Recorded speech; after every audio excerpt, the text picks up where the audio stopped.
Thank you, Ellie. Hello, hello, everyone. Welcome to the National Housing Resource Center's Leaders in Housing Counseling webinar. Today is Thursday, June 6, 2024. We have an exciting webinar planned for you all today. So we're just going to give everyone a few moments to get logged in. But for those of you who are already logged in, please put in the chat box your name, city and state, or the organization that you are affiliated with. We love to see who is, oh, hi, DHIC, hello. We love to see who's watching our webinars. Araceli, hi, how you doing? Thank you so much for watching. Todd Leclerc, Francesca, thanks so much for watching our webinar today. Ross Washington, we see you watching. Thank you. Lisa Sitkin, hello. Thanks for joining us today. Lori Murphy of True North Community Services, thanks for watching our webinar. Teresa Melcory, Russell Graves, Jerome at Alliance, thank you so much for watching our webinar today. Wick Folger, Candy Hagler, I can't talk today, but we thank you all so much for watching our Leaders in Housing Counseling webinar. We're just going to give everyone a few more seconds to get logged in, and then we'll dive right in to our content for today. Nichelle Shannon, thank you for watching. Barbara Bush, Working in Neighborhoods, thank you for watching our webinar today. Stu Beck, Allison Hay from Houston Habitat for Humanity, thank you so much for watching. All right, we're going to go ahead and get started. Before we do so, there are a few things that I just want to go over before everyone gets started. So again, as you're coming in, we ask that you put in the chat box where you are watching from, the organization that you are affiliated with, and or the city and state. Please note that this webinar is being recorded, so if for any reason you need to leave early, you can always go back to watch the remaining portion of this webinar. You can go on to our YouTube channel, which is National Housing Resource Center. You can also go on our website, which is www.hsgcenter.org. There you will find all of our Leaders in Housing Counseling webinars, present and past. And so please do so. This PowerPoint presentation will be linked into the chat box. So if you want to click on it and use it for future reference or to follow along with us today, you can do so. Closed captioning has been enabled for this webinar. If this is a feature that you need to use, please click the CC button at the bottom of your screen and closed captioning will show up. We will have a question and answer session at the end of this webinar. So if you have a question for any of our presenters today, whether it be from Habitat for Humanity or from NHRC, please put your question in the Q&A box. Do not add your questions to the chat box. The chat box constantly scrolls, and if you put it there, we'll miss it because it's going to go away. So please, if you have any questions, add it to the Q&A box and not the chat box. Now, we here at National Housing Resource Center celebrates National Home Ownership Month. And so we would like to take a moment to say thank you to all of you, all of the housing counselors that are on the line watching our webinar today. We want to celebrate you for all of the hard work that you have been doing and the hard work that you will be doing in the days to come to help people achieve the dream of home ownership. So we thank you. We thank you. We thank you for all of the hard work. There are so many people who would not be able to be homeowners if it had not been for the work that you do. So again, we say thank you so very much. And I believe that's it for me. I'm going to turn this portion of the webinar over to Bruce, and he will take it from here. Thank you again for watching, and we hope you enjoy our webinar today.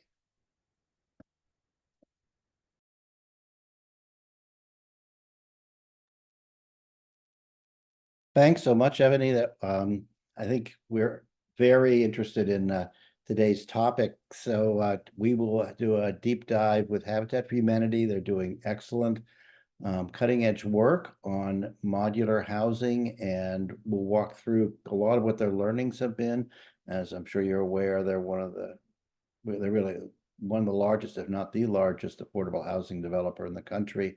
But they come with a real sense of mission for helping very low income people, and really viewing housing as a critical resource. They have been leaders in the field, and this is an area also where you'll see some of their leadership. But we'll save all that for once they get started. I want to do one quick uh, mention of what's coming up, and that is our Section 8 homeownership voucher workshop, webinar, training, however you want to call it. We've set aside 2 hours, so longer than usual for us. It's June 27th. I assume you know already about this program, but just to make sure, Section 8 homeownership vouchers are an aspect of the housing choice program. So you can use the subsidy to reduce the amount of the rent somebody pays, and that's what it's commonly used for. But what it's not commonly used for, but is completely able to do, is to use that same subsidy, that same amount, and reduce the mortgage amount for anybody who qualifies and has a Section 8 Section 8 voucher certificate. And this is really an untapped program or undertapped program. There's 2.3 million vouchers out there in the United States, of which there are less than 10,000 are actually home ownership. It's up to any housing authority to do it. Not all of them do, but it's not difficult for them to get into the program if they want to, in terms of the administration.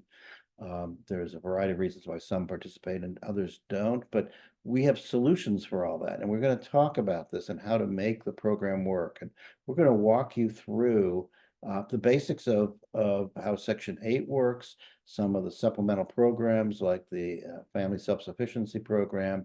We're going to talk with you about about how to market the program well and effectively. It's not like marketing other homeownership programs.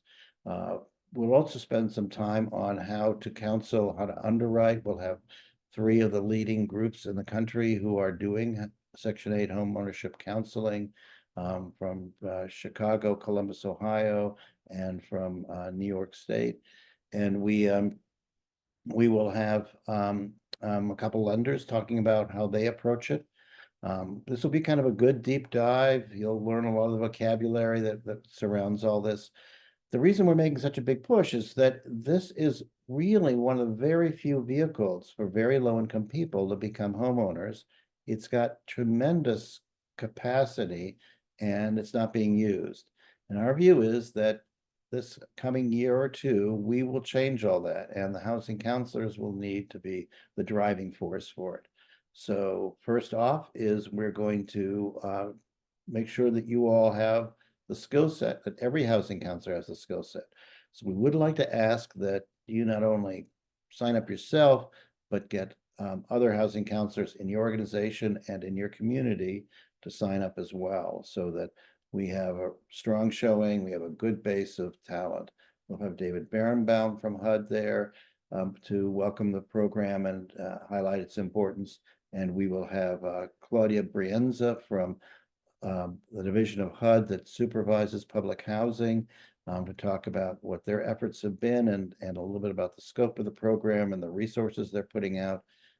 If you've been following this at all, they've done dramatic changes in the last 6 months around the program, very much because of our lobbying efforts. We've got a large working group that involves many of you and the trade groups and housing authorities and housing advocates.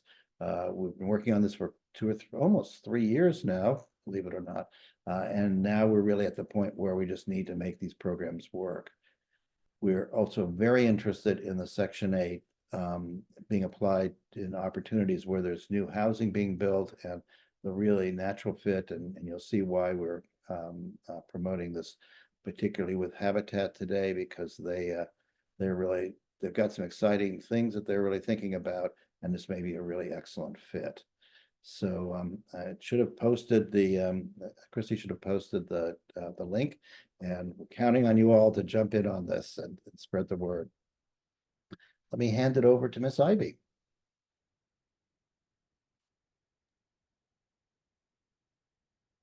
Thanks so much, Bruce.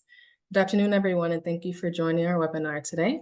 And I want to tell you a little bit about our jobs board that we have. So NHRC has a job board, which is a go-to resource for matching housing counselors with employers. So if you're a housing counseling agency and you are looking to hire an housing counselor, an executive director, an intake specialist, you can post your new positions on our job board. It's really easy and simple to do. All you have to do is go to housingcounselingcareer.org, create your account, and then you can start posting your jobs. You can also review the resumes and search for new talent. So there might be someone right near you that's already posted their resume on our job board. And always continue to check periodically throughout the weeks. Our jobs are always updated on a regular basis. And on the next slide, you'll see how our website looks. So right in the center are all of our recent jobs. And then along the right-hand side are some quick links for employers to browse resumes and post a job. So once again, if you are a housing counseling agency and you are wanting to post your new positions, you can post them on our job board free of charge at housingcounselingcareer.org. And I also invite you to tell other people about our job board. So if you're already created an account and you know some other organizations that also need to post their positions, tell them about us. So once again, visit our job board at housingcounselingcareer.org, and you can also email me at mraty@hsgcenter.org. Thank you. And Ellie, I'm going to pass it over to you. Thanks, Ms. Ivy. And we just want to remind everybody about the opportunity to become members of National Housing Resource Center. We do a lot of our work based on the needs of housing counseling organizations, and we need your support to keep doing that. We do have some long-standing benefits, and we have a couple that we're adding, so be on the lookout for an email about that. We do have the reduced rate for Credco tri-merge credit reports. It's a soft pull for your consumers. It's about an $8 and change reduction for each report that you pull. We also have a benefit for folks who want to use Savvy, which is an online student loan tool.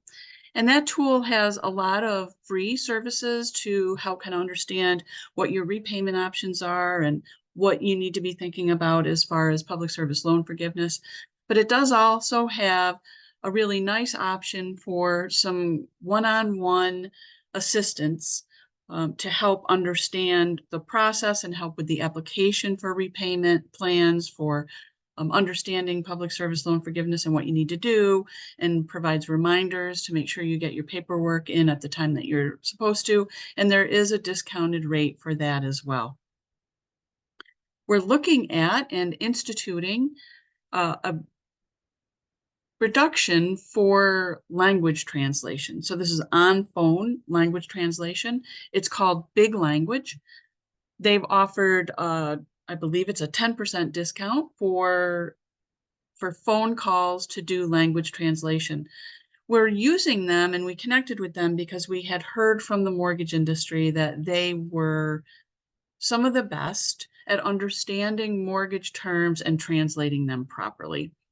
So there's that option as well. And then Money Habitudes, which is a session that we'll be having in August. It's a financial behavioral program that housing counselors can use to help understand what their clients are going through as far as their finances are concerned, and to really kind of engage in the first part of a conversation and make it less threatening. So there's a 20% discount for members who are interested in some of those products. And you can learn more about them again in August, as I mentioned. And we'll be talking later on about all of the sessions that are coming up.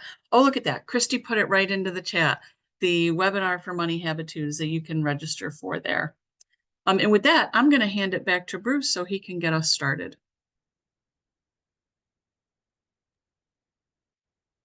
Excellent. And actually, one more plug, thinking about it, we may have some people who are new to the Leaders in Housing Counseling listserv.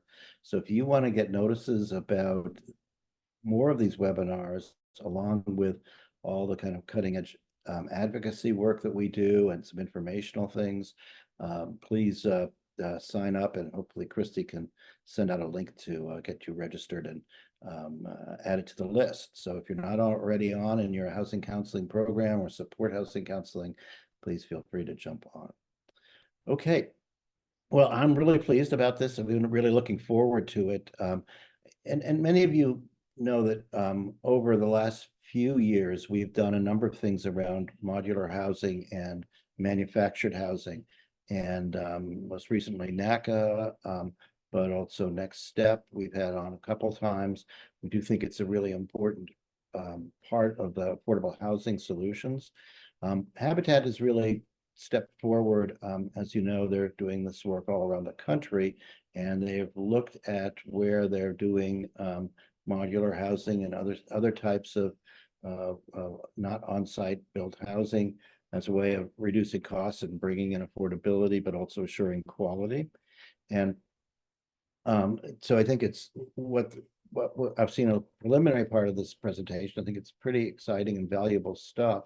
A couple things to think about from the housing counseling perspective is that it's very possible that you've got a habitat close to you, or maybe more than one. And this is a great partnership opportunity. We know that many counseling agencies are already doing things with habitat chapters, but really making a point of connecting here, because they really are producing affordable housing in a world where affordable housing is a rarity. That's very important.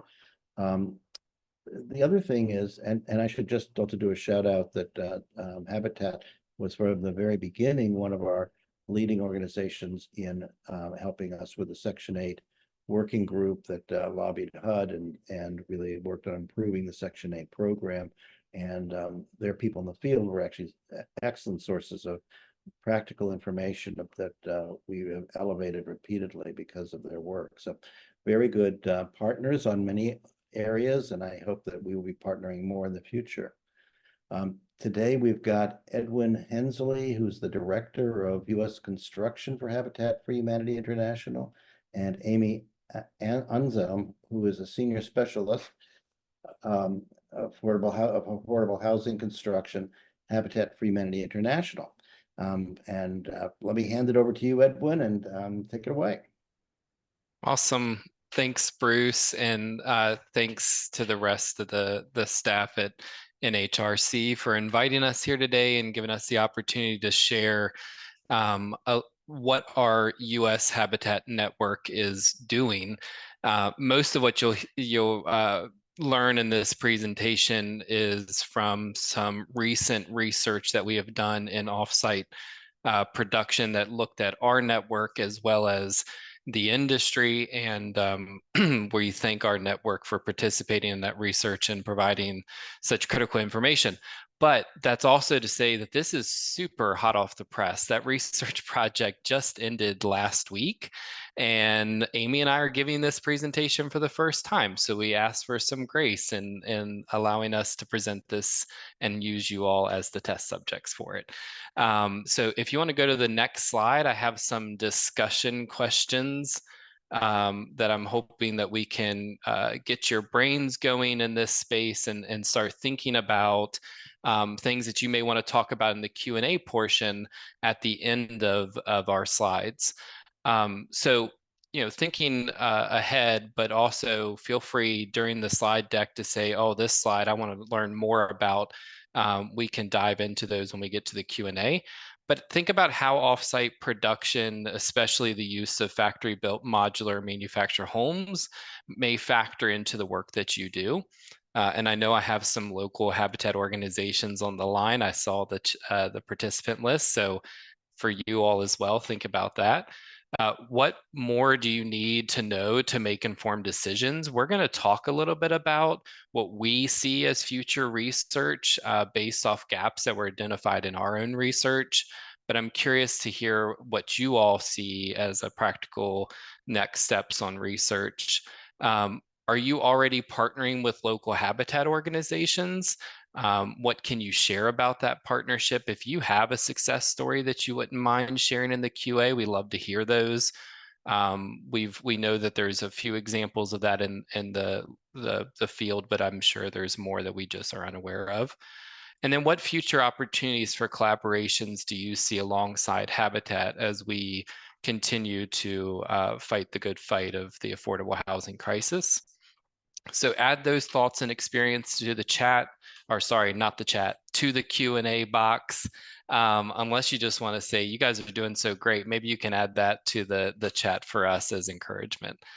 You can, Edwin, people can put their thoughts and answers to your questions in the Okay. chat. We just want people to put their questions into the Q&A. Cool. Perfect. All right. So swap that, switch it, reverse it, all that. So I'm going to go into the next slide with some helpful context. Most people know what Habitat is and our mission, but we like to start our presentations with kind of a refresher for those that are coming back, but also for those that are new to the organization or may not understand the scope of our organization. So I hope that this is helpful context for you. And our next slide, you may be most familiar with our global vision, a world where everyone has a decent place to live. Habitat for Humanity is a global nonprofit, so we operate in 70 countries worldwide. But we're going to talk about the domestic work today, things that are happening in the United States. And where Amy and I sit is under a team called Housing and Community Strategies within the U.S. Office of Habitat for Humanity International. And we participate in that vision by working towards communities that are equitable, livable, and resilient. A lot of that work happens through our support for the local habitat organizations that actually do the work to create equitable, livable, and resilient communities. And we believe that equitable access to decent, affordable housing is a pathway to justice, and justice is prosperity for all people. We can go to the next slide. Just to give you a little bit of an overview of production goals. So as you know, we build new homes. We also repair homes for those that are owner occupied. And we also rehab homes that are existing structures. But we've set a pretty bold goal to build more, build better, and build influence. And when I say influence, influence is an intentional effort to provide or to promote policies and support market approaches that increase equitable access to affordable housing and to recognize and reduce barriers that prevent historically underserved communities from having a decent place to live.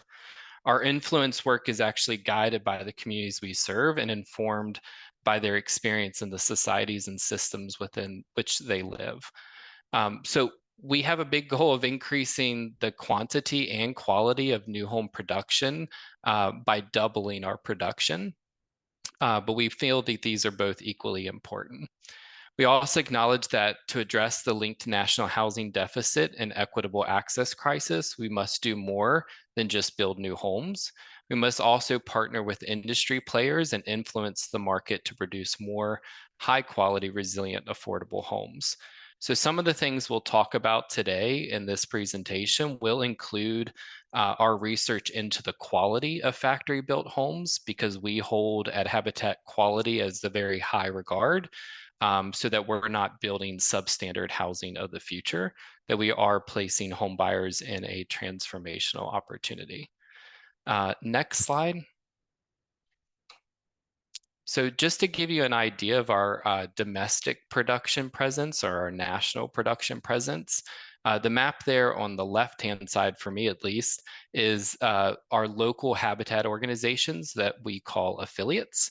And that gives you an idea of where they are in each state. So we do cover the entire United States. And on average, Habitat builds and sells 2,985 new homes each year. We also repair over roughly 9,000 homes a year and rehab quite a bit, 600 or so a year. We are the 12th, as of 2023, the 12th largest private home builder in the United States. So we have a fairly large presence, as you can see, and we have a pretty good influence over what other national home builders are doing. And like Bruce said, we want you to partner with us. We want you to get to know the habitat organizations in your area. I think there's a mutual benefit to the two organizations or getting to know each other and working in collaboration. So we ask that you visit the habitat.org link to find your local habitat. It's right there on the main page of habitat.org. You just type in your zip code and it'll give you an idea of who's around you. Next slide. And I'm trying to speed through my slides because Amy's got the fun stuff to talk about. She's the expert on offsite, and we're going to leave her to talk about all the cool things that came out of that research and what the network's doing. But just to give you an idea, this is probably where you see habitat in your local markets today. Or if you've heard about us, you're probably most familiar with our average or traditional habitat new home, which is generally a 3-bed, 1.5-bath, 1,200 square foot, decent, affordable home. We obviously try to fit in and match the aesthetics of our neighborhoods. So you may not know it's the Habitat home on the block, and that's a good thing. That means we did what we were supposed to. But you also may see multi-story or light multifamily construction, as well as compact homes and ADUs, which is a growing trend amongst the markets that we serve, especially large urban markets. And so as we look at the traditional production presence, we were considering that presence when we were considering offsite construction. How does that fit into the traditional habitat model? But how can we also expand in different markets through different models with offsite? Next slide. This I thought was most relevant for some of the housing counselors in the room to give you an idea, a very quick snapshot. And this is not my work or Amy's work. So we called on our colleagues to help plug in some of this to give you an idea of what mortgage origination looks like at habitats across the country. Most of our local habitat organizations originate their own mortgages for their home buyers, and they staff a qualified loan originator. Most affiliates offer a 0% interest mortgage or below market. And then they also include below market interest for certain AMI brackets. So we always say kind of a low to no mortgage interest is where we fit. In addition, FHA and secondary mortgage options are also often used and supported, such as the USDA Rural Development, VA loans, etc. And at least 3 local habitat organizations from what we found are actively using HUD vouchers for new home construction. And just to keep in mind that the HUD certified counselors, there's many, many more I'm sure that are out there, but we currently only track those that use them through the SHOP program. So we have limited data on who's actually using HUD certified counselors. So it's important for us to get to know you all more. As far as housing counseling, at least 21 local habitat affiliates, like I said, are HUD certified housing counselors. All SHOP fund recipients must use HUD certified counseling. So that's why we knew who was using those. Additional homeownership education topics include credit counseling, warranty coverage, home care and maintenance, and so much more. And that's why it's important that, like we say, we build home ownership, but we also partner throughout that process of home ownership leading up to building the house and then after the home is built. What you may not know is Habitat is also a national CDFI. We also have state organizations that are their own CDFI as well. But Habitat offers national mortgage origination services through our Habitat Mortgage Solutions, which is part of HFHI's US office. And then we also have the CDFI, the Habitat Capital, that offers construction and development financing, bridge loans, and more. And we also recently were awarded through the National Clean Investment Fund as part of a coalition we were on called Power Forward Communities, some green capital, and we will be offering green capital products to qualified projects for the next 5 to 7 years. So you'll see us lending more in that green lending space as well. Next slide. So what's driving the research and implementation of offsite solutions? So our national production goal as a national network, Habitat has set an ambitious goal, like I had mentioned, of doubling our national new home production. And we are prioritizing the approaches that can be to get us to that goal. While offsite was identified as one of those levers.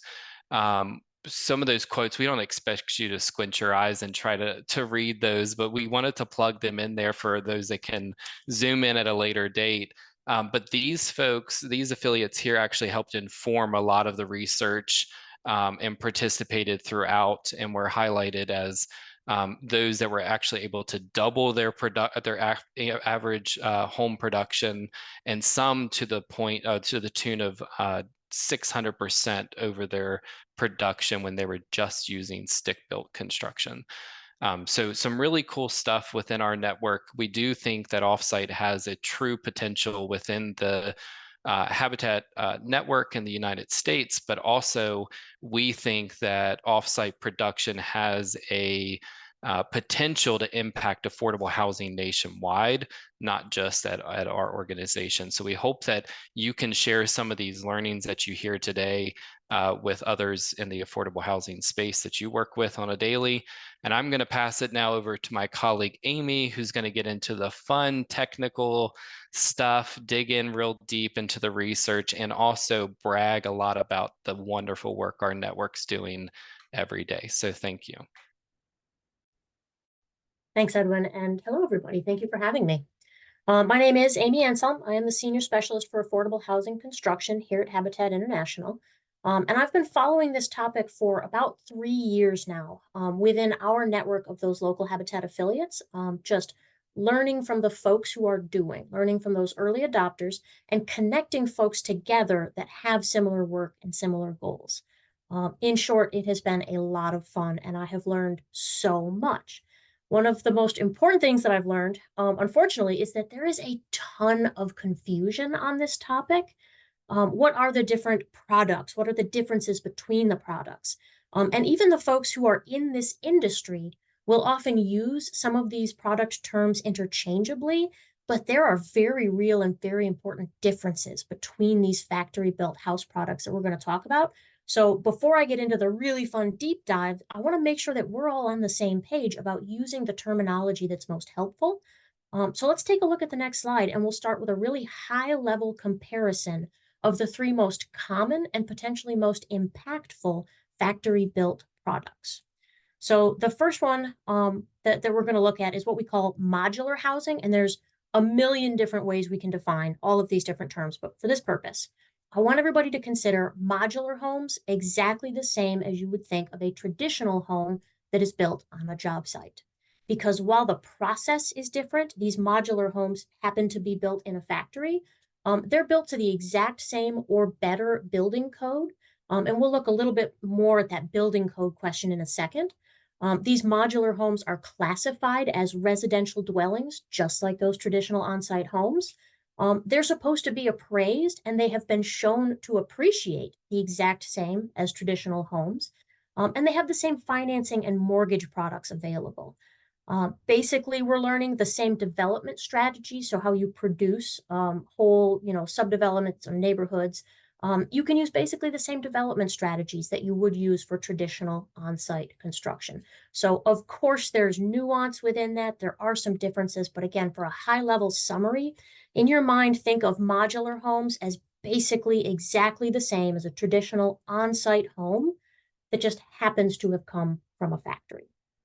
Now, by comparison, manufactured homes are genuinely a completely different housing product. They're built to a completely different standard and a different building code. It's called the HUD code for manufactured homes.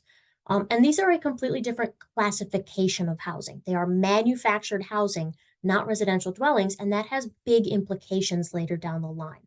That changes potentially how they're titled, definitely how they are appraised, and often changes how they can appreciate over time. Now, manufactured house units can be titled as real property if they are tied to the land on which they sit. But if they are not tied to that land, then they have to be titled as personal property, which further impacts their potential appraised and appreciation values. And manufactured homes have very specific financing products available. Most conventional loans and even some financing products will not cover the purchase of a manufactured housing unit, especially if there's not a land encumbrance tied to that purchase. Most manufactured housing buyers, and this is something that we're continuing to research and learn about, most manufactured housing buyers are still using personal property financing options, which are known to be higher interest rates, shorter payback periods, and again, impact that appraisal and appreciation rate. Development strategies. So again, using, if you wanted to use manufactured houses as infill within an existing community, new homes within a community, even if you wanted to use manufactured housing units in greenfield development with new subdivisions, new communities, this development is also limited because of the prevalence of local zoning restrictions.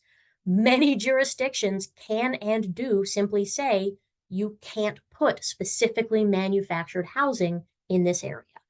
Most of them limit the areas. You cannot put a manufactured house anywhere except specific zones for manufactured housing, which we traditionally refer to as trailer parks. This kind of housing, manufactured homes, kind of includes mobile homes, and that's a term that you'll hear very frequently.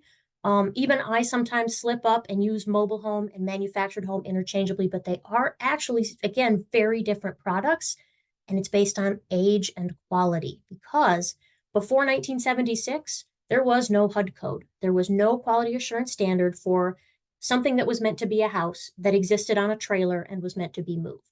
So anything that was built before 1976 that is basically a house, basically on a trailer, is known as a mobile home. Anything that was built after 1976 had to be built to that HUD code, and that's when we start using the term manufactured homes. So really the way that matters is think of anything built before 1976 effectively as currently substandard housing. If it is a true mobile home, if it was built before 1976, it was not built to any kind of building code standard and should be considered substandard unsafe housing.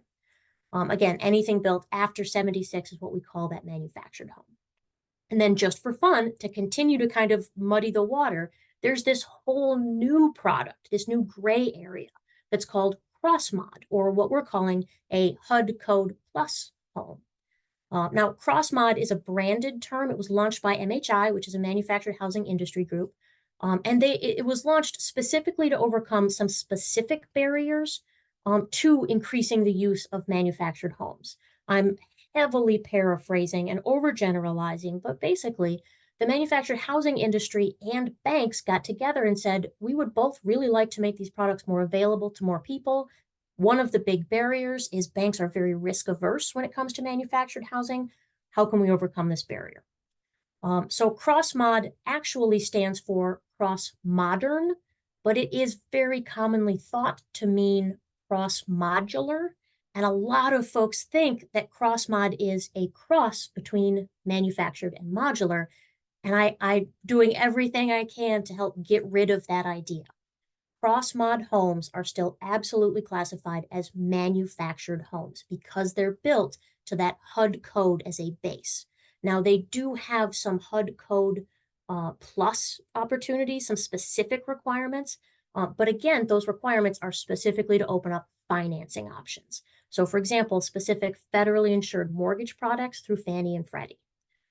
There is a new and different way to appraise these cross-mod homes in recognition that they do have to be tied to the land. They do have to be titled as real estate, and they do include some meaningful upgrades. We're currently not sure because this product is so new and because these new appraisal methods are so new, we're not sure at this point how well they're being implemented. We're excited to continue learning about that. And again, as far as development strategies, again, how do we deploy these units into new development? Because these are still classified as manufactured housing, any local zoning restrictions would also restrict cross-mod homes. That said, the industry is working very hard to loosen some of these barriers with some high-profile greenfield development pilot projects that we're also kind of watching and learning from to see kind of how that shakes out and what we can learn from. Now, the difference that our team here at Habitat, because we are the construction nerds, the one that we focus on the most is the objective quality assurance differences between these products. So let's take a look at the next slide. We'll look at specifically some of those differences. So again, here we really want to stress, think of modular as the same as traditional site-built. If you were to build a brand new home in your neighborhood the normal traditional way, contractors putting together sticks and bricks on site piece by piece, that house would have to be built to the International Residential Building Code. However, that building code is required and adapted and adopted for your state and your municipality. So if you were to drop a brand new modular home right next door, it would have to be built to exactly the same building code and exactly the same quality assurance standards, including all the same inspections.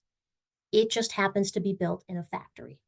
In fact, there are some slight improvements to the structural strength because these boxes, these, house or half a house or third of a house, those boxes are going down the interstate at, 70 miles an hour, and they're going to be lifted and moved by a crane. So there are actually some reinforcements to the structure that are even above traditional building code. In addition, something that we're paying a lot of attention to, because Habitat takes a lot of pride in the quality of the homes that we build, and a lot of that comes from our early adoption of Code Plus building programs like Energy Star, Zero Energy Ready Homes, Fortified Program for increased disaster resilience.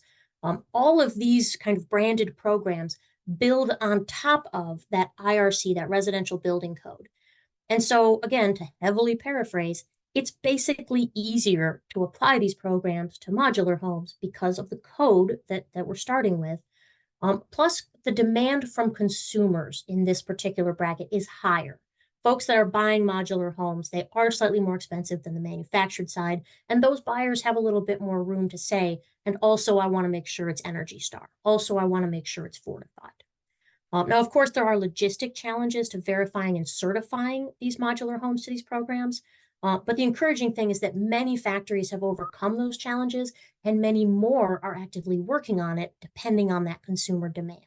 So again, think of modular as a traditional on-site home. It's built to the same code, and basically all the same Code Plus programs can be added to that quality assurance.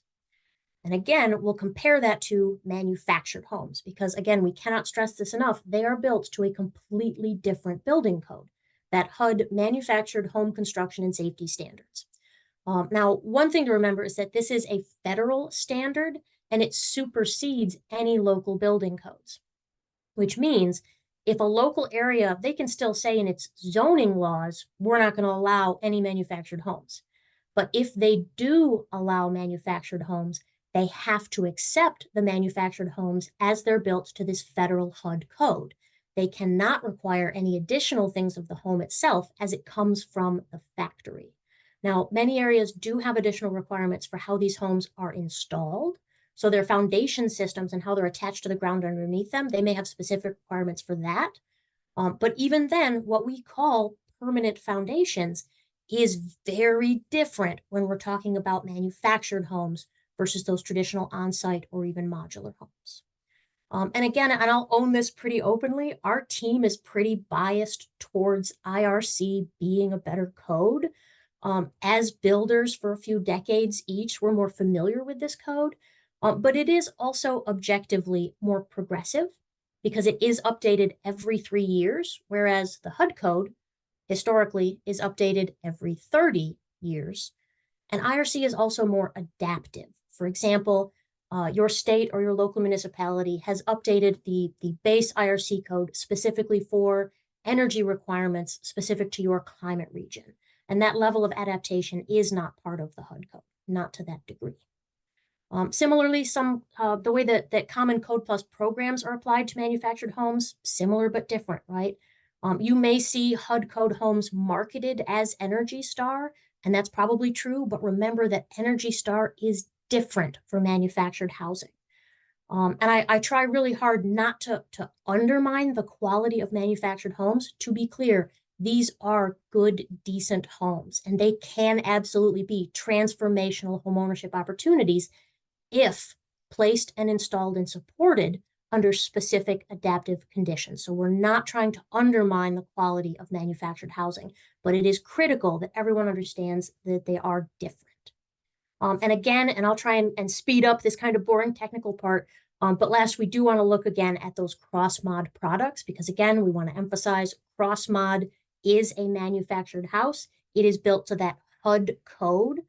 It does have some specific additional requirements. You can see them on the slide there. But again, we want to emphasize that these Code Plus options were developed by and for the lending industry's interests. Many of those upgrades do benefit the buyers, but they're not necessarily the upgrades that builders or buyers would have prioritized, as opposed to the lending industry. So again, this all sounds super cynical. To be clear, a lot of the good things that the cross-mod product and cross-mod lending products set out to do, a lot of those things are working. New and improved mortgage products are now available for these cross-mod units. They are much closer to conventional loans, and they are much better for buyers and borrowers compared to how HUD code minimum manufactured homes have been historically financed. We just have to keep remembering, these look like modular and traditional homes. They may be marketed as so close to modular and traditional homes, but they are classified as manufactured because they are still built to this other building code, the HUD code. Now, clearly, because again, we are the construction nerds, we love talking about these technical differences, but I do want to keep moving. And before we talk about any specific examples and opportunities, I want to take a quick look at an equally important difference between these products, their cost. So let's look at the next slide. This is the difference that many industry groups, that many government groups, that most developers, honestly, this is what everyone is focusing on right now because of where the economy and the market is. The massive $1 million question is offsite cheaper to build? How do the different products compare in real world costs of production and development? Now, this real world testing and tracking of costs, that is very much still going on. We do not have all the answers yet. Nobody in the industry does. And this is especially true for comparing modular costs. A lot of work still has to happen to better understand these costs. The closest we have to a short answer, and I'm really bad at short answers, comes from a pretty comprehensive comparison that Harvard's Joint Center for Housing Studies did. This was very recent, and it compares traditional site-built homes, those cross-mod homes, and then double-wide manufactured homes and single-wide manufactured homes. And the short version that everyone is talking about is, yes, it is significantly, meaningfully more affordable to use manufactured home products compared to traditional on-site homes. And that's it. That's the whole headline. Now, this is based on academic data, so using RS means tabulations, blah, blah, blah. It's not real-world side-by-side test projects. And we always stress that different building codes help folks understand why some of these are more affordable. They are built to a different standard. But for a massive and growing portion of would-be home buyers, the bottom line here is that these products can be good enough. Again, if we install them, site them, and support them correctly, and they are likely the only truly affordable option available, potentially 65% more affordable. So that's our kind of high-level summary of the differences between these products. For fun, though, because we want to make everything as real-world as possible, let's look now at some of those real-world implementation examples. Let's go to the next slide. And for this, we're really taking a deep dive into how specifically Habitat for Humanity, our local affiliates across the US, how we're testing and using these products, and how we're continuing to research both the inputs and the outcomes, and how we're starting to discuss what a future formal strategy for offsite deployment could be. So on this next slide, I want to kind of share one of the kind of knee-jerk reactions from some folks in the industry is that we don't understand, and we may have some misconceptions about how flexible, how customizable some of these products are in terms of adding them to our production strategies. So we want to stress that while these homes are usually mostly completed within a factory, there is some flexibility in how much of the work can still be performed on a job site. And this is especially important for Habitat. The industry standard, most for-profit, builders and market rate developers, they want to have as much of the work done in the factory as possible. And most factories would prefer to do business this way as well, because that's the most cost-effective approach for their business model. But because Habitat historically depends on volunteers and community engagement, and because we prioritize homeowner engagement through sweat equity on the home's construction, many of our local Habitat organizations will ask their factory partners to leave certain amounts of work off so that these tasks can be completed on the job site. And this is a pretty good illustration of how different builders, including different Habitat affiliates, use offsite solutions, excuse me, to solve different production challenges. So for example, if you look at the red box, if the affiliate is a builder, if they're having trouble finding labor to do heights work, whether that's trying to find roofing contractors or usually in our case, volunteers that are comfortable going on a roof, that affiliate or that builder may just order what we call a home shell from the factory, and they'll complete everything else on that shell the traditional way on the job site with their traditional labor pools. Let's say they're having even more labor trouble than that. They can't find electricians or plumbers or drywallers or roofers, which again, many builders are facing these critical challenges because we are in the middle of a skilled trade crisis. Those builders may move towards that orange box solution. They might get everything done at the factory except interior trim or exterior siding. They'll leave just those tasks to be done on the job site. Now, the most common way to order factory-built homes, again, the vast majority of non-Habitat developers do this route, and that is to order what we call a turnkey finish. Everything is completely done. After delivery and installation, you turn the key in the door, you walk in, the house looks complete. This is often the only way you can order manufactured homes. There is less flexibility for manufactured homes compared to modular. The unit itself is completely done, even if you do have to still do some kind of on-site, clean up, button up, maybe add a porch, things like that. In addition, and this is the last example, the purple box, most market rate dealers and brokers of factory-built homes will also offer turnkey services. So instead of a builder putting in the foundation themselves and then adding porches after delivery themselves, there are specific contractors through that factory home dealer that perform all of this work for you. So in partnership with our Habitat early adopters, we're still comparing how these different approaches perform in overcoming these specific barriers, as well as how they impact factors like studying that overall construction cost. Something else that we're studying, and let's take a look at the next slide for this, is how different implementation models that our affiliates are using, how that impacts kind of their goals and their results. So how is factory production overall fitting into the larger production goals and strategies at these local builders? One thing we're learning is that most affiliates that we've talked to that are actively using factory-built homes, they're adding this production stream to their traditional on-site community-based production stream. They're not necessarily replacing them. And that's a big point for our Habitat affiliates, especially, or any other community builder or nonprofit organization that focuses on community involvement and engagement.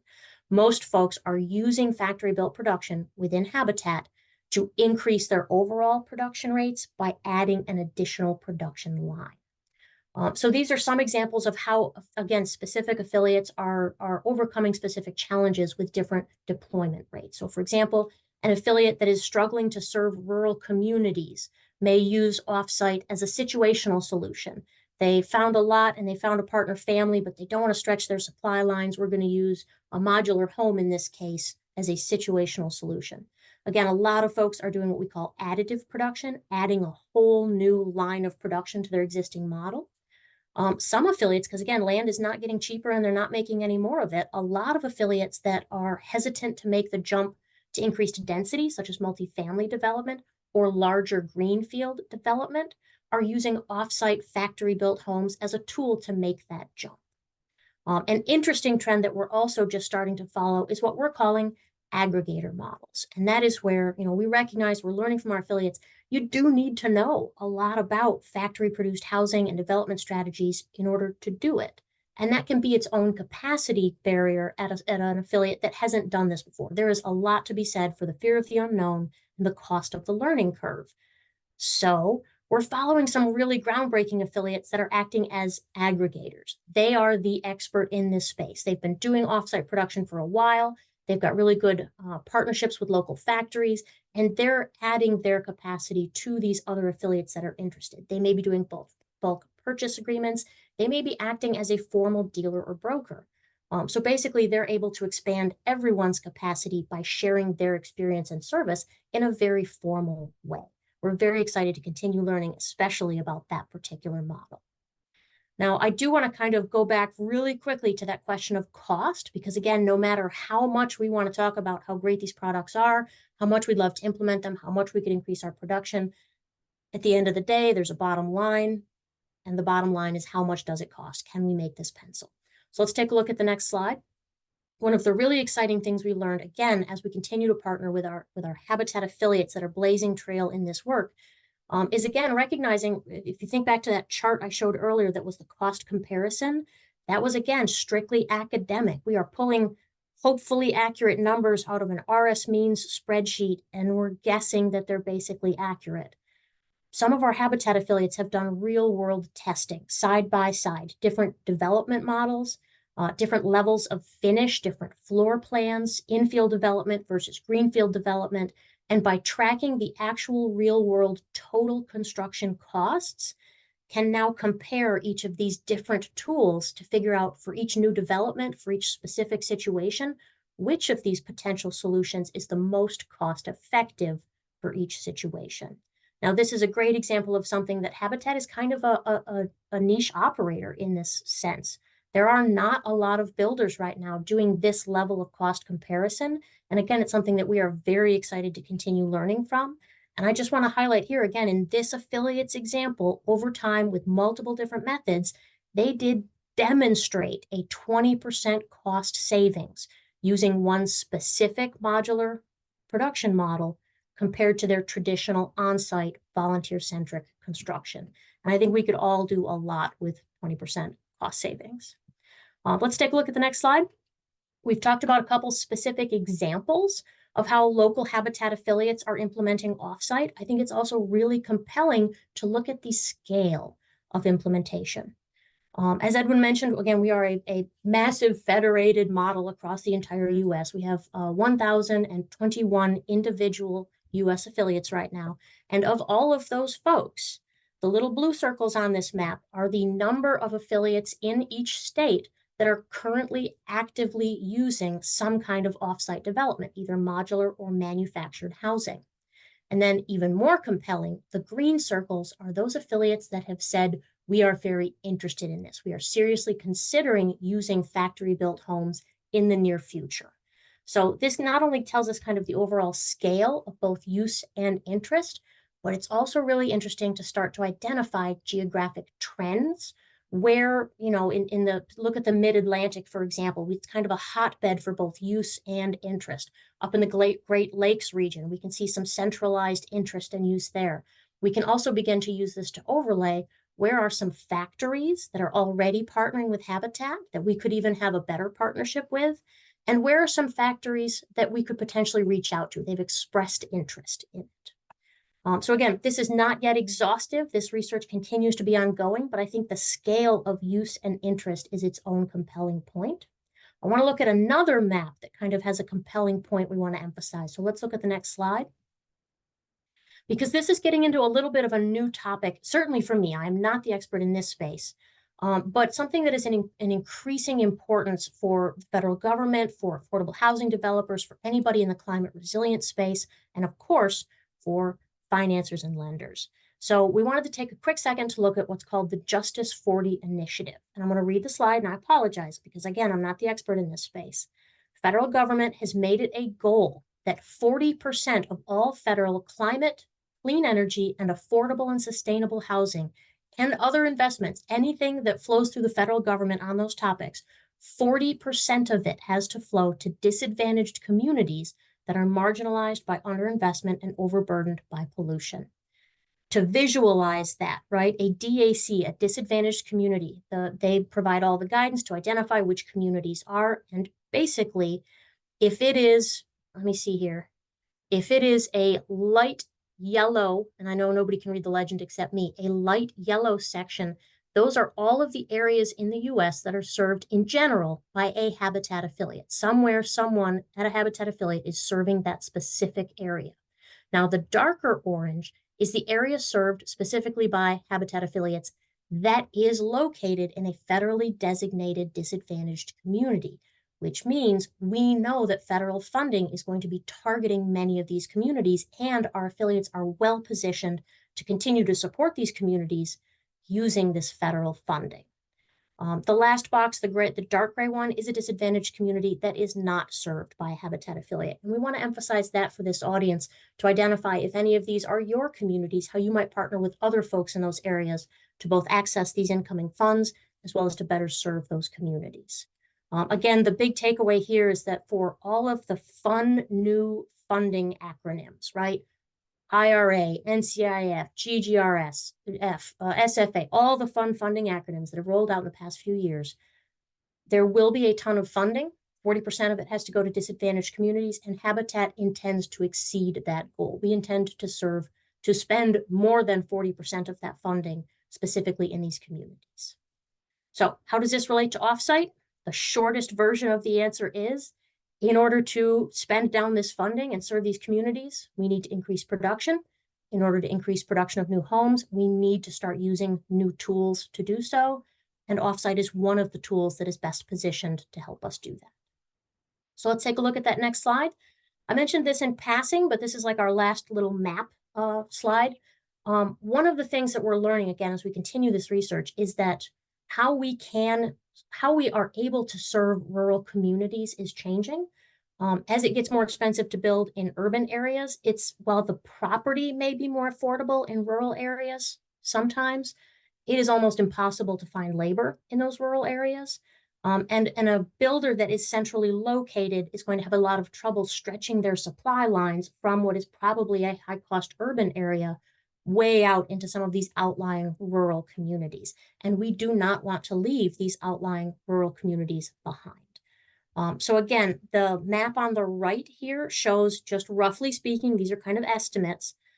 Every little red pinpoint there is a modular factory, not just manufactured housing, but modular housing, which produces that same as traditional building code homes. So we've made a rough estimate. A 250-mile delivery range is considered to be a reasonable and affordable delivery range. Trucking these things down the interstate costs money. The further you transport them, the more it costs. So we've done an estimate of 250 miles from the industry, from our affiliated networks. That's basically reasonable and affordable. And the key takeaway is the vast majority of the US can be served by one of these modular factories, including some of our most rural and remote locations. And then the last little nugget I'll highlight is, again, when you talk to most folks, everyone else who is in the top 20 builders list, basically, they are not as focused nationally on rural communities as Habitat is. We are the 12th largest private builder in the US, and 50% of our independent local Habitat organizations primarily serve small and rural communities. And almost all of our Habitat organizations, even if they are centrally located in an urban area, also include those outlying rural communities in their service area. So I think that kind of wraps up the big high picture, what we've learned about offsite, some of the really fun stuff on cost comparisons, how these things are being implemented. I think the next important transition, and we can go ahead into the next slide, is to focus on the challenges and solutions. I feel like I do a pretty good job of selling the idea of factory-built housing. I'm obviously passionate about it. I genuinely support it. So why, if it's such a good idea, why isn't everybody already doing this? A lot of this topic, a lot of what we're going to talk about in terms of challenges and solutions is, as Edwin mentioned, kind of new. This comes directly from that recently concluded research project. We contracted with that external research firm to help guide us through some specific research questions. They did some additional and more objective outreach to our network, and they also did some deep dives into available data from the industry and on industry-focused topics. And we are very excited to begin sharing some of these results out, but we really did just complete it. So we're still doing a lot of that digestion, which is why I won't be going into a lot of detail on these challenges and solutions. But what we really want to start to emphasize is some of the existing knowledge gaps. We just did a really great research study, and one of our learnings is we still have a lot to learn. One of those big takeaways, again, what we're continuing to work on is collecting, categorizing, and connecting, and that connection is huge, these challenges and solutions. So let's look at that next slide. Everything has to be put into clean, organized buckets type of thinker. So this is how we've been organizing how to fit some of these really key challenges into some nice, clean, organized buckets. And this was in partnership with that research partner. So again, this is very much ongoing. This is not conclusive, not comprehensive. This is an excellent starting point.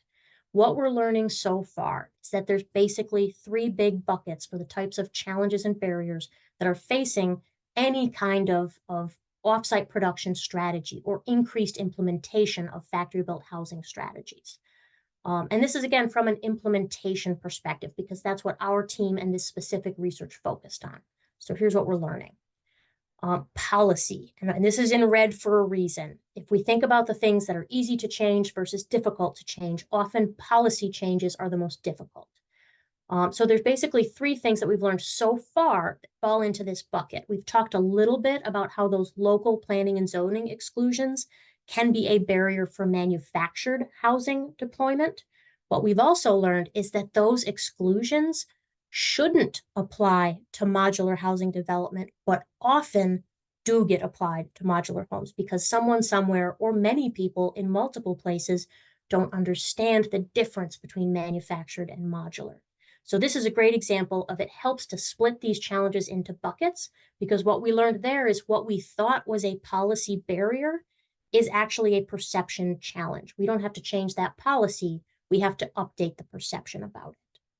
We're continuing to learn about some of those financing challenges and barriers. And again, this is not my area of expertise. So we're very excited to continue this collaboration, both with HFHI's internal experts, as well as with the experts in our affiliated network, and hopefully a lot of you in this room as well. This is the perfect time to get together on collaboration and sharing.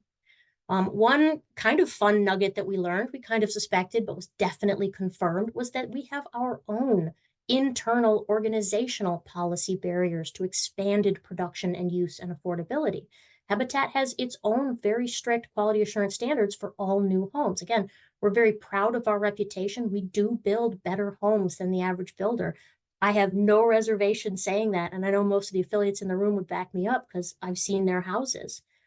But that doesn't mean that the way we wrote our quality assurance standards can easily be applied to modular and manufactured houses. So the challenge to us is to revisit our quality assurance standards and figure out how we can make sure that affiliates, builders, code inspectors, that everyone understands what can meet the spirit or letter of our quality assurance standards, where we may need to update the letter of those standards, and where we may need to provide additional guidance, especially for manufactured housing. When we say manufactured homes can be an affordable, transformational homeownership opportunity, if done correctly, what do we mean by that? So we're very excited to dive deeper into that topic in partnership with all of you. Just a heads up, you have about 7 to 10 minutes to wrap up. Okay, perfect. I think we can probably do that. So again, we've identified policy, perception, and logistic barriers and challenges. What we want to emphasize here is we are still learning. We're learning quite a bit in detail. We're excited to share this out. And I think probably the biggest takeaway, and we can go ahead to the next slide for this, is that we're probably going to have very specific strategies for how we approach these barriers and solutions. We mentioned that issue with zoning, right? That's a policy. We thought it was a policy barrier, but what we're learning is that it's actually a perception challenge. So what is our strategy for overcoming that challenge? We don't know yet. We're still working on that. But what we've learned so far is that listening and education is probably going to be the best approach. Again, we don't have to make policy solutions if the barrier is just perception. And then again, on a positive note, we're learning that most of the early challenges and barriers, especially for our construction audience, and when we're looking at things from a development and production perspective, is just a need for more technical assistance and resources. So that logistics side on the far right, that blue one, that is bigger for a reason. We found so many more logistic challenges to increasing the use of offsite to meet our goals. And the fun thing is, to a certain extent, that's the easiest thing to solve, because what we're learning is so many of these resources and solutions already exist. We just have to connect with the organizations and the entities that are developing them and working on them. So again, this gets to Habitat's core principle of humility. We don't have to be the answer to these challenges. We just have to do that collaboration and outreach so that we can find the solutions that already exist out there and work to disseminate and socialize them. Now, we do try to be very humble, but at the same time, I want to brag on some of the stuff that we have accomplished so far. So let's look at the next slide. When we talk about those technical assistance resources, that's what our little team started with, because again, that's our subject matter. We can help construction teams get over construction barriers because we're construction nerds. So that's where we started. Technical assistance resource to help our interested Habitat affiliates use the learnings from our early implementers through these technical assistance resources to get over that learning curve, to reduce the cost of that learning curve. So again, these are resources that we want to stress certainly to our Habitat audience attendees. These are available. We would love to have you use them and provide feedback to us so we can continue to improve them. And then if we look at the next slide, it's a great example of some ongoing potential future high priority technical assistance resources. Because again, so many of these conversations and the end of the line decisions come down to, does it pencil? Is it cost effective? And for us, especially affordable housing developers who rely on federal funding and subsidies, that often is tied to whether we can use this solution, these factory-built homes, in combination with these federal financing, funding, and subsidy sources. So this is a direct kind of screen grab from that most recent research project, and it's a great example of where we're learning very positive things. By and large, of the specific examples that we pulled and looked into, most of these specific funding and financing sources, you can use both modular and manufactured housing. Again, there's a lot of nuance, there's some caveats, but basically it's good news. Now, the fun part is basically looking at what else, what other funding and financing opportunities do we need to do this level of research into to determine if we can use them for factory-built products? What are the nuances? Are there new challenges presented by using factory-built alongside these funding sources? So again, this is a great opportunity to reach out to experts such as all of you in the audience to help figure out these potential challenges and additional questions. We're very excited to continue that conversation. We can go ahead to the next slide. I'm going to have to breeze through this bit fairly quickly because we are running short on time, as Edwin mentioned, but also because, again, I'm not the expert on this, and this is a new area of research for our team. So far, we've been really focusing on production and preservation, and we've been focused on those livable and resilient components of our HCS strategy. Our next step, a critical step in research and implementation, is to focus specifically on how these solutions can impact equitable access. That is our goal: livable, resilient, and equitable access to housing. So again, this research is very much ongoing and in its early stages. We're really just starting, but again, that's the best point. At the beginning is the best point to bring in other experts. So let's look at the next slide. We do have within Habitat, it's fairly new. We've been focusing very heavily on kind of promoting this idea internally with our own network, but Habitat for Humanity does have its Advancing Black Homeownership Initiative, and its goal is to align and galvanize our network of U.S. affiliates behind a comprehensive strategy to increase the number of Black homeowners in the U.S. We have a number of strategies that we hope to achieve that goal with, and I think the big question at this point for us is, how could factory-built housing fit into and support these strategies in order to accomplish that goal?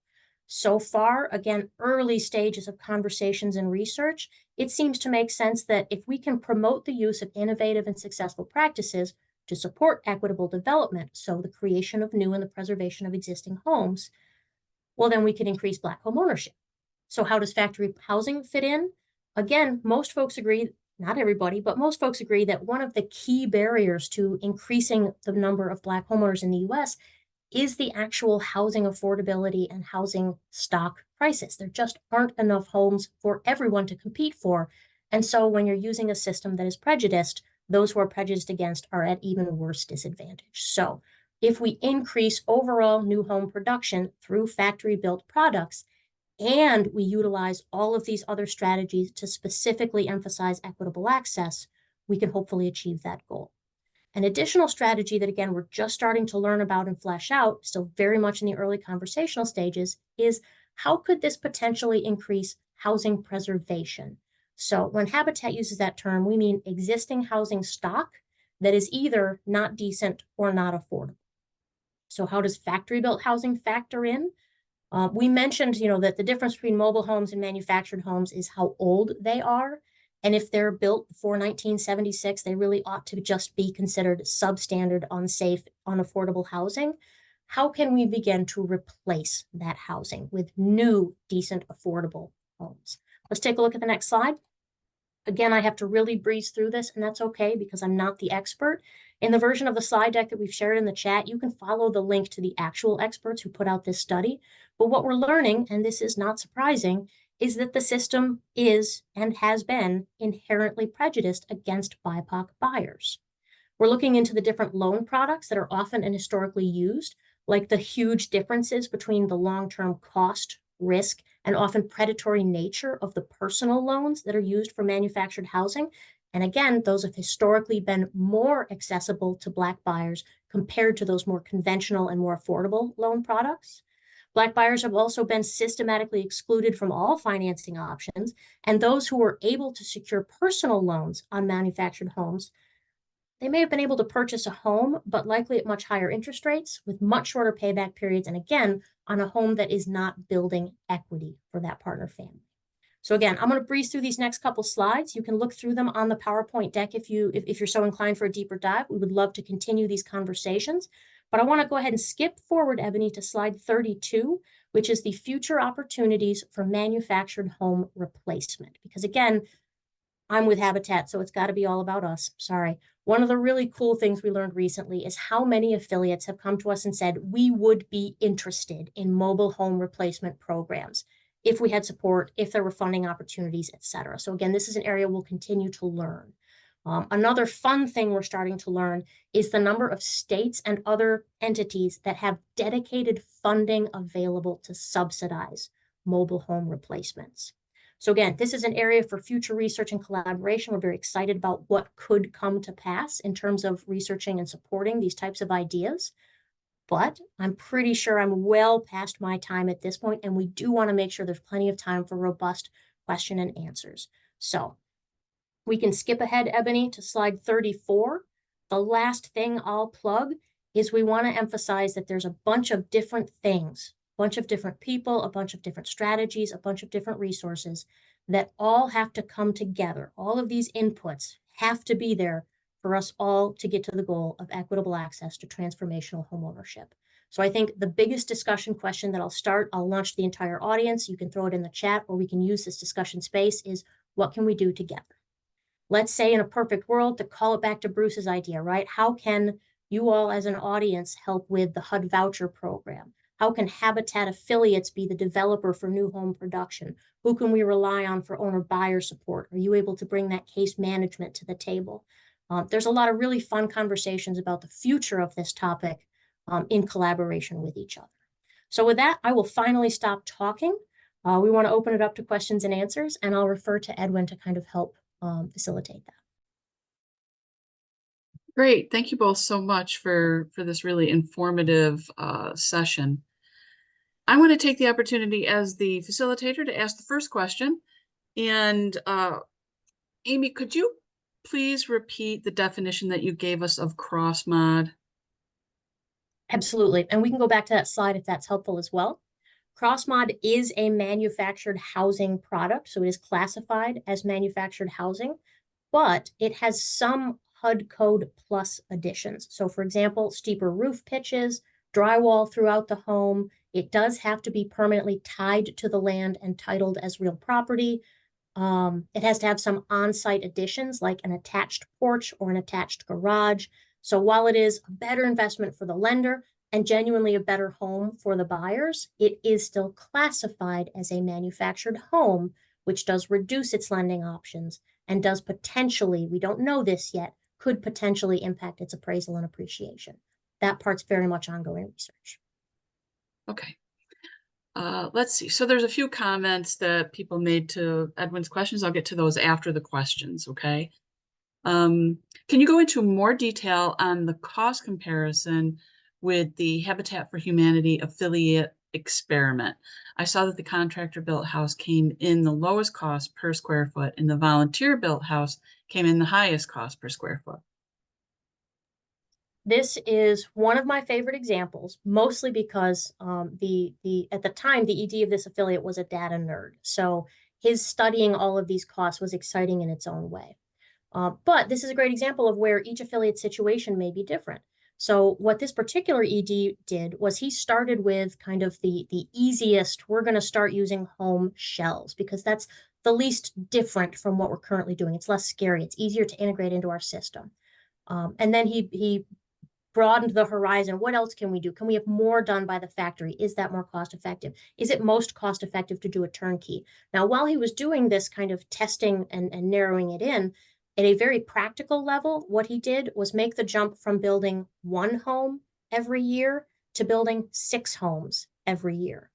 Now, he maintained what he called the education house. So every single year, this affiliate commits to building one home in the traditional way with volunteers, with the home buyers. That's where they do all the sweat equity.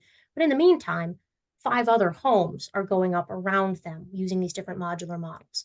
What he learned was that ratcheted his affiliate up in the eyes of everyone in his community, including those decision makers. So his increase in production opened the doors to new development opportunities.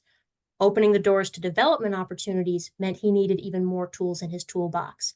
And when the interest rates shot up and building in the community shot down, he suddenly had access to some contractors who wanted to continue working, but did not have the same for-profit pipeline that they were used to. So he built some very specific partnerships with some local contractors, specifically to produce some townhome units, some individuals, single-family homes, and he was able to compare those costs. So it is worth noting that those contractor costs in that specific example are at effectively a downturn in industry production and may not be representative of those contractors' costs when they're in demand in the for-profit world again.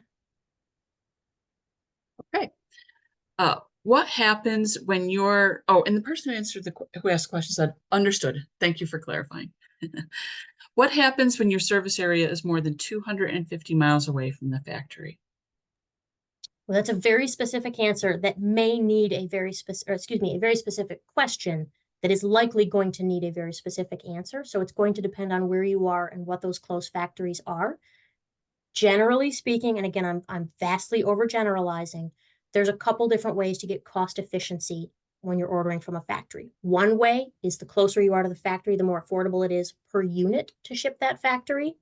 If you're not really close at an affordable distance from a factory, it just becomes a conversation of what it is factory production reducing other costs in a way that those higher transportation costs are only offsetting them. For example, most affiliates that are using offsite production, we're hearing this anecdotally, don't see cost reductions. If they're doing modular homes and comparing it to traditional site-built homes, they don't see product cost reductions. The home is still costing them roughly the same amount of money to build. Invoiced costs is material, labor, etc. If they're seeing cost reductions, it's in how short the construction schedule has become. Because offsite production, the process itself of development, doesn't have to be linear.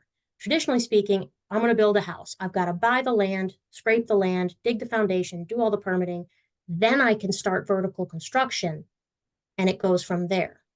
If one thing gets held up in the early stages, everything gets held up thereafter. With offsite production, you have parallel work streams. You can do all of your on-site development, permitting, digging a hole, putting in a foundation, and at the same time, the factory is building your house. You shorten the schedule, you reduce the overhead and operational costs, and some affiliates are able to reduce their financing costs.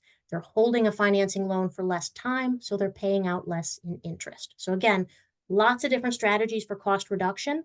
If transportation isn't the strategy that works for cost reduction, we can maybe look at some other strategies. Like if there's a factory 500 miles away, it may be expensive to ship one, but are they willing to have a conversation about how expensive it would be to ship 10?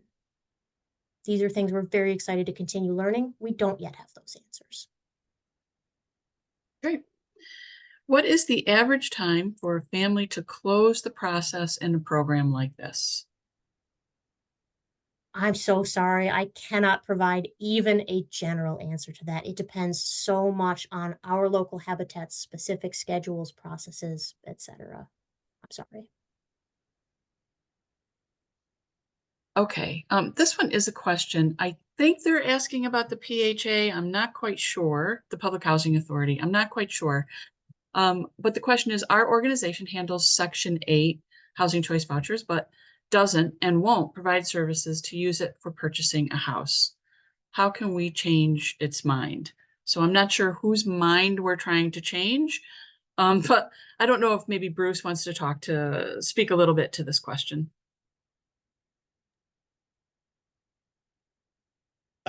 You know, I think that's a question for the PHA. I mean, that makes no sense. I'm not sure what that means. It's not as if you could have somebody already purchased a house become a Section 8.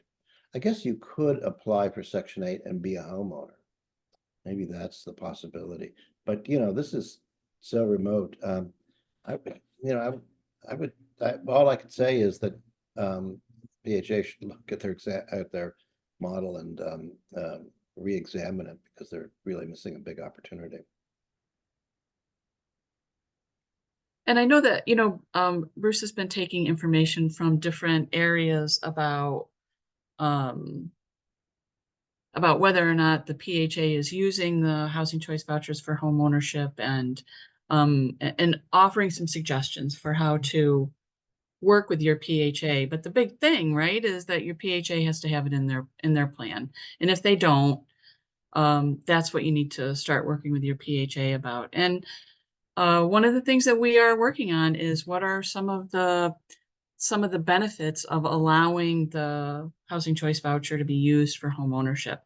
One of the things that comes to mind for me immediately is, if you're a renter, you're potentially going to have that housing choice voucher for the rest of your life. Where if you're a homeowner and using a housing choice voucher to own your home, then potentially, after 15 years, that housing choice voucher is going to open up for somebody else in your area to use. So there's that benefit. I don't know if that answers the question, but anyway, just offering some thoughts. I don't think we have any more questions, but oh no, there's one more. Has Habitat thought about supporting machine shop pole barn with a home inside, becoming popular in rural areas as they can write off more?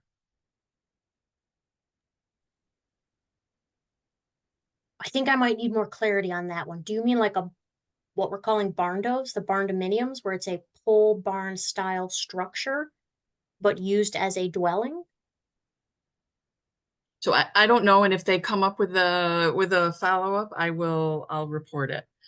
I think the biggest kind of cop-out answer is Habitat is willing to look at any innovative strategy if it can show a demonstrated cost reduction that meets our quality assurance standards. The crisis is a crisis. We are looking at all things that could help.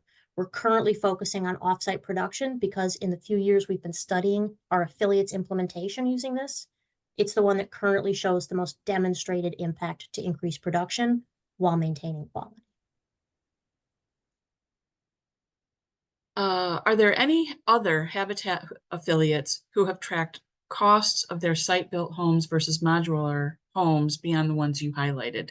If so, can you share that information in the future? We do hope to continue tracking. We do have some of that anecdotal data provided from affiliates that partnered with us in that research study, but we have one big challenge to analyzing that data. And that is that, and we say this all the time, if you've met one Habitat affiliate, you've met one Habitat affiliate. We all do things very differently, including how we track what we count as construction costs. So affiliate A may be including land into their costs. Affiliate B may be including land into both their on-site and modular comparison, but they didn't have a value associated with the labor from the volunteers. So it's very difficult at this point to compare apples to apples. The examples that we highlighted is the most accurate direct comparison, but we are continuing to collect these examples and we're trying to find a better way to analyze them. So we do have more examples. So if you are currently an implementer, please consider tracking and sharing your cost data. Okay, we're going to go just a couple of minutes over because I do want to read the things that folks posted into the Q&A.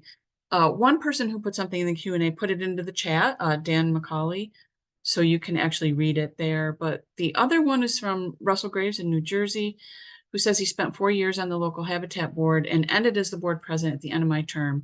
His agency continues to provide applicant financial viability and first-time homebuyer ed and counseling to all applicants. And then the other comment was from, as I mentioned, Dan from Boulder, Colorado, where it's very high cost. Flatirons Habitat for Humanity will be opening our own modular home factory in partnership with City of Boulder and Boulder Valley School District in the next 10 weeks. We anticipate 20 houses a year built by high school students and habitat volunteers. Well, that's interesting. The factory has the capacity for 50 homes a year. The homes will be net zero. That's exciting. And that's, thank you, Dan. Thank you, Dan, for sharing that. That's another example of how detailed and nuanced this conversation is. We didn't even have a chance today to talk about, there are a number of affiliates that are evaluating or actively building their own in-house modular production facilities. We're not actively focusing on that in our early kind of research and support efforts, only because one of the challenges that we're identifying early on with that approach, not for these specific affiliates, they're doing, you know, they've got this figured out, but in general, is in order for there to be supply, there must also be demand. And when we continue hearing from especially habitat affiliates that are new to this, is they're not sure if they can use modular home products yet. So while a couple of our affiliates are developing their own modular production facilities, our team is focusing on the demand side, helping affiliates get over that fear of the unknown, you know, the cost of the learning curve, so that potentially in a future where we do have habitat affiliates running their own production facilities and able to supply more homes, we also have other surrounding affiliates able to use those homes. So we are very excited for both of these work streams. All right, and not a new question, but a follow-up to the question that you weren't sure about. The clarification is it's a steel building that a workshop home are divided within. Barn dominium. That's what they call them here in Virginia, barn dominium. No, I'm not aware of affiliates building barn dominiums right now. But you're right, it is a growing trend and not something we are currently researching. All right, and that ends our questions. And I just want to say thank you very much to Edwin and Amy for this really informative webinar. Their contact information is here. I'm sure that they would be happy for you to reach out if you have any questions or thoughts. And with that, I think I'm going to review some of our upcoming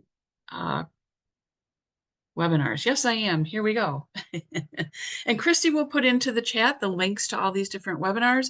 So on June 20th, we have Terry Carr from the Office of Housing Counseling coming to give us updates on their Let's Make Home the Goal effort. You may remember she talked with us last year. This is an effort from the HUD Office of Housing Counseling to really get the word out about the benefit of accessing housing counseling when you're in the home buying process. And she'll talk about what the updates are for 2024 and 2025. On June 27th, we have the Section 8 homeownership voucher webinar for housing counselors, which Bruce already spoke about earlier in the webinar. On July 11th, we're going to be having panelists on talking about the Home Energy Rebates Program that's being funded through the Inflation Reduction Act. On July 25th, we're going to speak about the National Association of Realtors settlement and what it means specifically for housing counselors. On August 8th, there'll be the updates on the VA Special Purchasing Program, also known as VASP, and some more updates on the FHA payment supplement options. On August 22nd, as I mentioned earlier in the webinar, Money Habitudes will be on talking about their program, and a housing counseling organization that is very involved in using Money Habitudes will be on to talk about how they are using it in their day-to-day work with potential home buyers and with clients in general, whether they're home buyers or not. And then in September, we will be hearing from NAHREP during Hispanic Heritage Month about the 2023 State of Hispanic Homeownership Report. And that's everything that's coming up. Back to you, Bruce.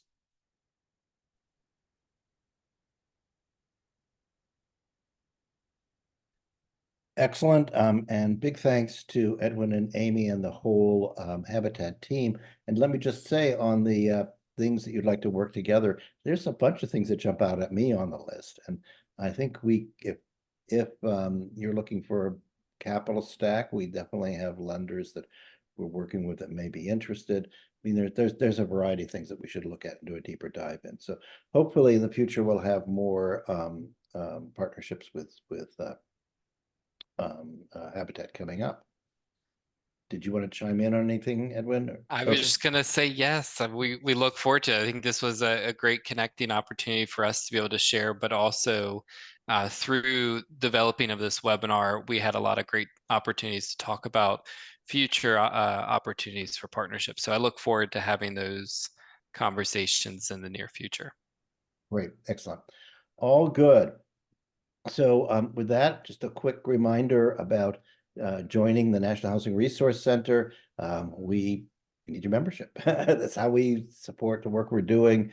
Our funding sources are shrinking, unfortunately. So it's key that we get groups joining. We actually have a pretty robust membership, but people need to renew, and we definitely need groups that haven't joined to join up. And we're kind of expanding the benefits, but the real thing is that we are lobbying in Congress with the regulators, with Fannie and Freddie, with occasionally with the White House. We're doing work in the field. We're rolling out the Section 8 work, which become a much bigger part of our work coming up. The jobs program, I think, has got real potential, and Ms. Ivy's done some very creative work in Florida and exploring Pennsylvania. And if these start working well, then we'll look to expand this to other locations as well.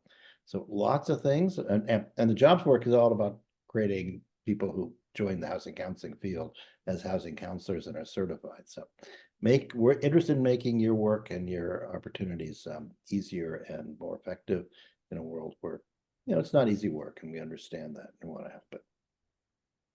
So with that quick note, big thanks for everybody for joining us, and we'll look forward to seeing you in the next ones over the next few weeks. Thanks.